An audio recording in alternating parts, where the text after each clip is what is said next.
The Scotswoman hit out at the SNP education record, accusing them of completely failing students and putting too much stress on teachers.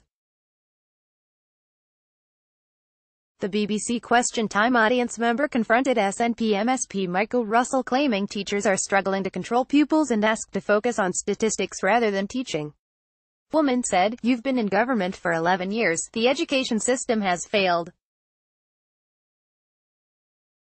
Completely failed. At the moment, the Scottish education system needs 600 plus teachers. There are 30 maths teachers needed. It's not happening. Teachers are going off with stress. They can't control the pupils. Teachers have complained that useless tests have left some pupils in tears, and a boycott campaign among parents is underway." She continued, "I have a friend who, as a maths teacher, and she had a child in S1 this year who could not count up in twos. I don't disagree with testing. My children were tested. I was tested, but it was not put in a way where you were having to put more stress on the teachers by making them prove figures and statistics. Our teachers now are not allowed to teach because there's far too much going on." Deputy First Minister John Swinney dumped his flagship education bill, giving head teachers sweeping new powers in June following a backlash from staff, trade unions and councils.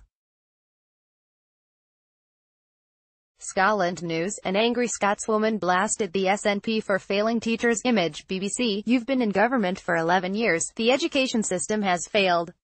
Completely failed."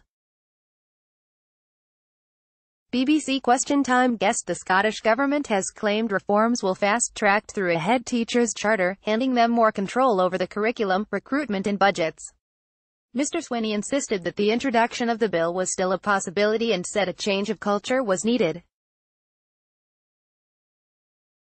He has announced an overhaul of assessments but has refused to scrap them despite a barrage of complaints from parents and from teachers.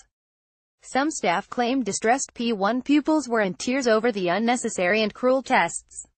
Opposition parties are expected to unite at Holyrood in a vote to try to force ministers to scrap them for those in P1.